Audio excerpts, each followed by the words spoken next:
Hey guys, Sean here, Evan? and we are here to do a review of the new movie, The Dark Tower.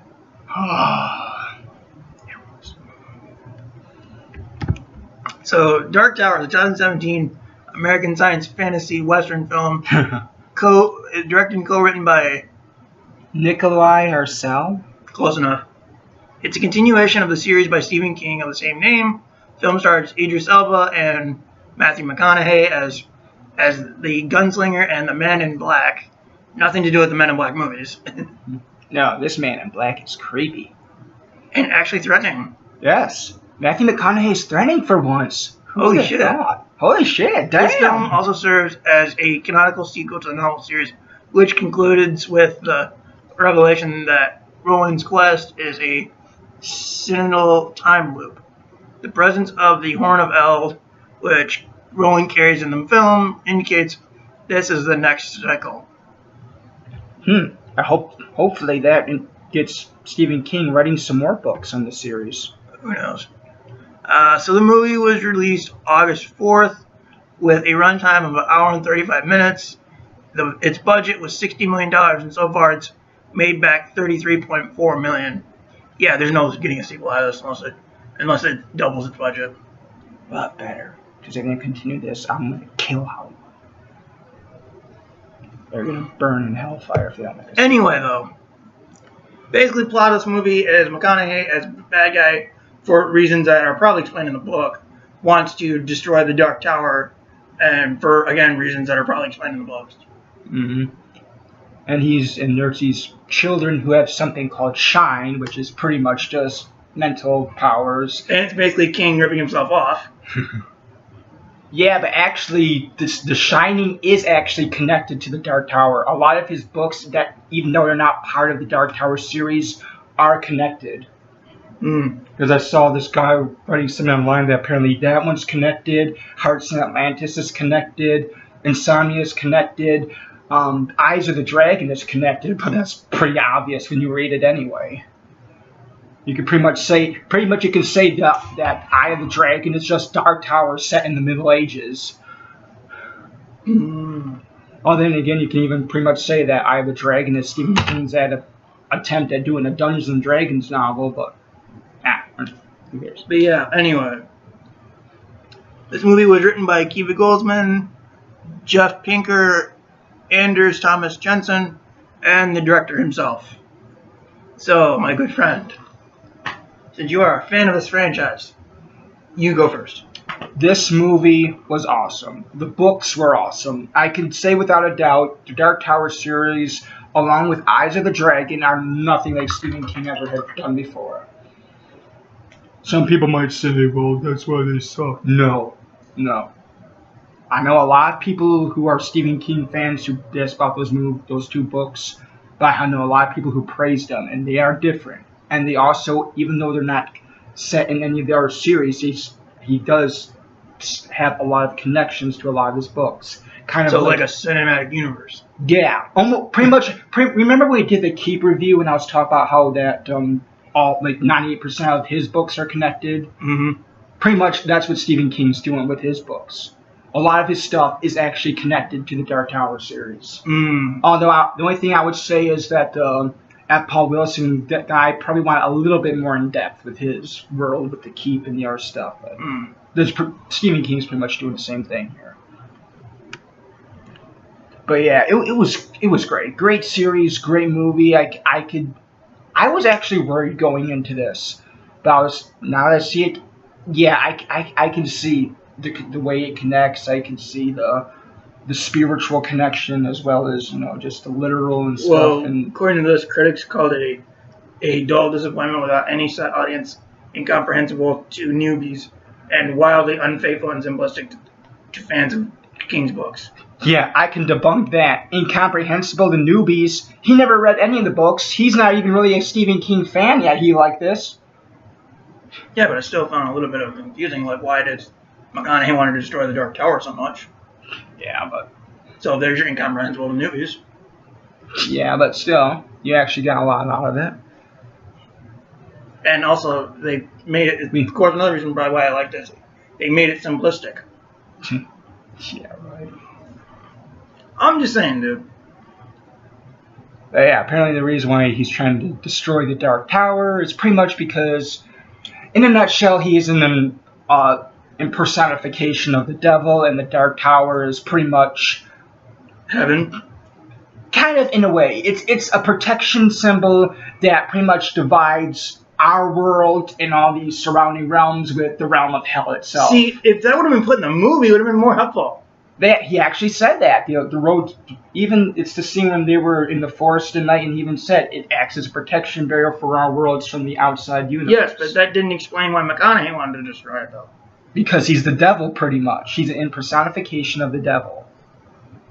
Mm-hmm. But yeah, I surprisingly enjoyed the movie. I mean, I don't think it's as good as he said, but still it was at least fun for the most part. Like, I did like the action scenes. I did think McConaughey was surprisingly threatening for once in a movie. And I mean, because I've seen some of his movies, and this is the only one I found threatening. yeah. Then again, he wasn't really playing a villain in those other movies. No, but yeah, he was threatening. And he has so much power. He can just say, stop breathing, and the person dies. Like so. Stop breathing. You didn't die, shame on you. Oh, you're not. But yeah, I made a joke in this movie. It's like, wow, McConaughey must be strong in the Force. Not everything needs a freaking Star Wars reference. Yes, it does. No, it doesn't. But yeah. But yeah, let's go through what we normally do. Action scene, characters, you know, basically the acting, the action scenes, the acting score, etc., etc., etc. Oh, that reminds me. Does it say who did the music? Because, I mean, I like the soundtrack better.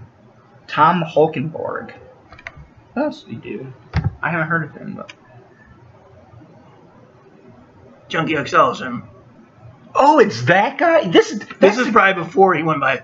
I think he's probably using his regular name instead of Junkie That's XL. the guy who did the music for Mad Max Fury Road. And I think he also did Deadpool. Please give me my Deadpool DVD. Yeah, no wonder I like this. Freaking Junkie XL. No wonder I like the freaking soundtrack to this movie. Thank you. This will be faster if I look it up on here. Yeah, it's him. He did Deadpool. By the way, awesome movie. If you've not seen it, I pity you. Yeah, Junkie XL, great music. Yeah, I love it. And he's also doing Justice League for the music. Please let Justice League be good. Please. I beg you, let it be good. Okay, talk, sir. Excuse me. Yeah, the soundtrack, the acting was incredible. I mean, people could say, well, the acting is strange, but it's like, read the books, the characters were strange. I wouldn't know, I've never read it, so I'll just take your word for it. But yeah, I mean, acting for the most part was good, especially with the main villain and main hero. Yeah.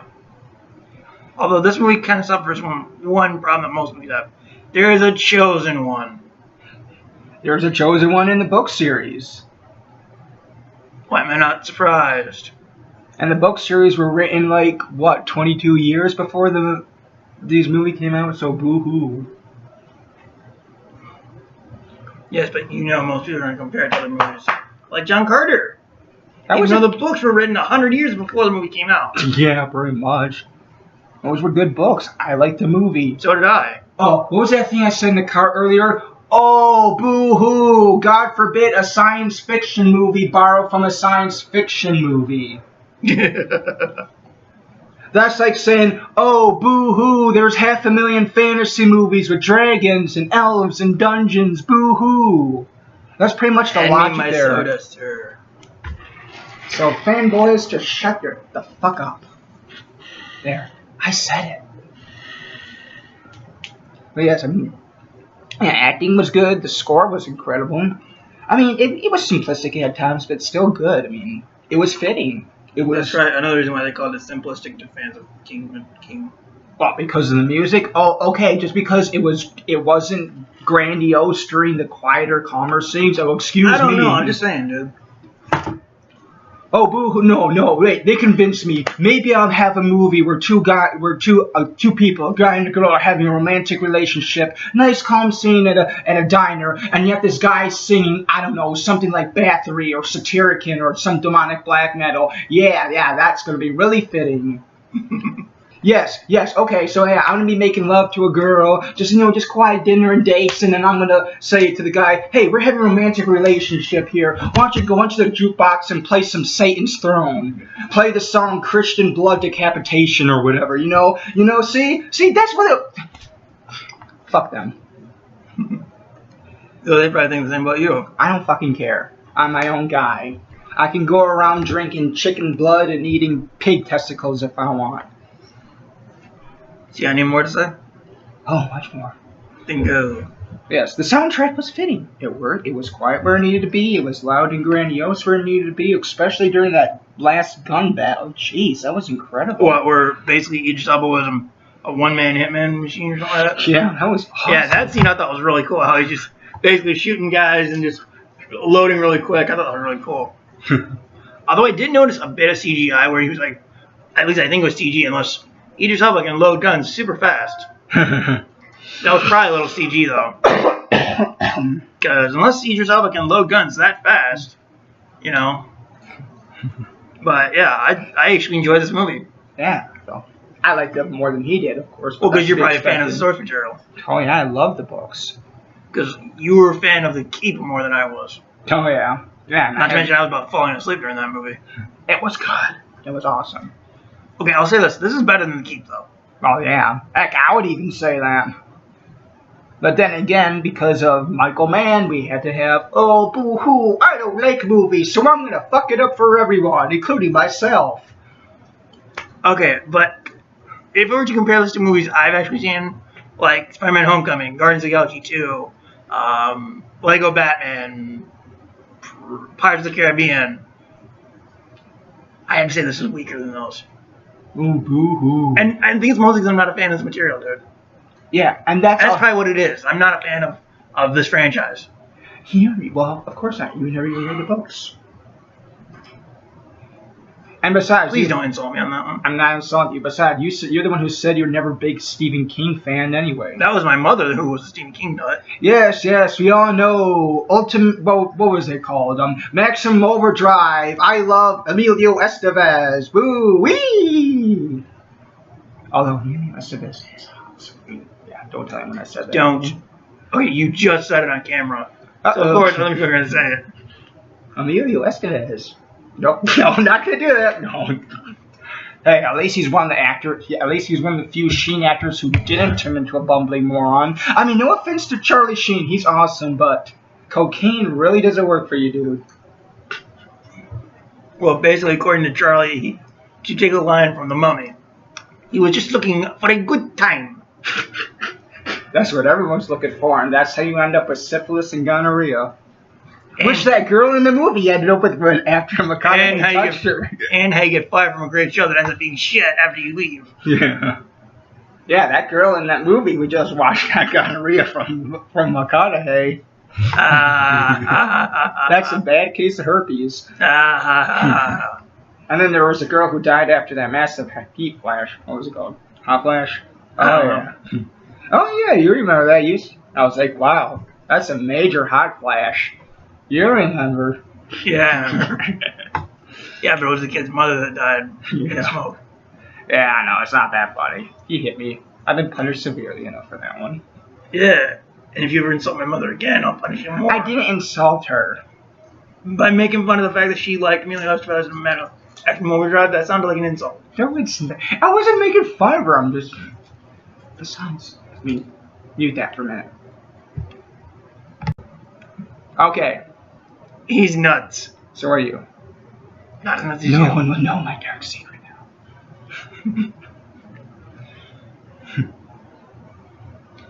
He's crazy.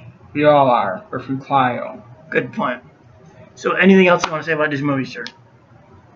What did you think production-wise? I thought it looked good. Oh, yeah, definitely. For the most part.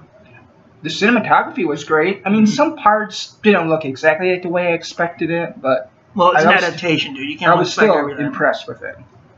I mean, you expect everything in that movie's like exactly like Deadpool? I don't know. I'm not really big fan of the comics. I'm not really just a comic guy. But yeah, I mean, I was really impressed by the Dark Tower. The way. Okay, you expect everything in the Harry Potter movies to be exactly the way they are in the books. Hey, I just recently started getting into Harry Potter, so. Where have you been, sir? I just didn't read that much fantasy books in high school. I really didn't get much into fantasy until afterward. You're fired. Shut up. Oh, well, at least I've read more fantasy books than you do. You can't say you're a big fantasy fan if all you read is Harry Potter and Percy Jackson and the Olympians. Hey, at least I read a book. Hey, I read books. I read more books in a week than you probably read in a year, so screw yourself, dude. I can't. I need 2 people to screw. You can't make a fist? Okay. Well, I have a way of insulting you for that. But yes, before you see us go nuts any longer, is there anything else you want to speak on this movie? No, I think that's about it. Yes, what he said. I mean, like I said, there was a couple more segments they could have added. I mean, it's not a perfect adaptation, but it's not bad. Well, nothing ever is going to be a perfect adaptation. But it's nowhere close to being a bad adaptation. Because the thing about it, dude, especially when you have 2 hours to work with, you're not going to get everything from the book. That's why they need to make a sequel. Well, why do you think when they did Deathly Hallows, they split into 2 movies? Yeah, that too. But yeah, I mean, of course, it wasn't a perfect adaptation, but it was great. It was a good adaptation. Mm-hmm. It was not bad at all. Some of the characters even exceeded my expectations, like the little kid. Now, okay, I'm gonna ask this. Was the kid even a character in the book? Yes. Or was that just a kid they created for the movie? No, he's in the book. It's just that I don't think he turned up until like the 2nd or 3rd. I don't think it was exactly the first one, which was just called The Gunslinger, Last Gunslinger. Because I think it goes from like The Last Gunslinger, The Drawing of 3, The Wasteland. I find it weird how the 7th book is basically the title of the franchise. Yeah. Usually that's the first book. Which I find that weird, though. No, not exactly, since the 7th book had the most references to the Dark Tower itself. I'm just saying, because it's normally usually the first book that the title of the franchise is taken from. I'm just saying, I found it weird as well. But yeah, that's going to be our review of Dark Tower. I hope you guys enjoyed watching this, and hopefully I can get this guy back for more videos, because he's not going to be here for much longer. Sadly. Bye-bye. Bye.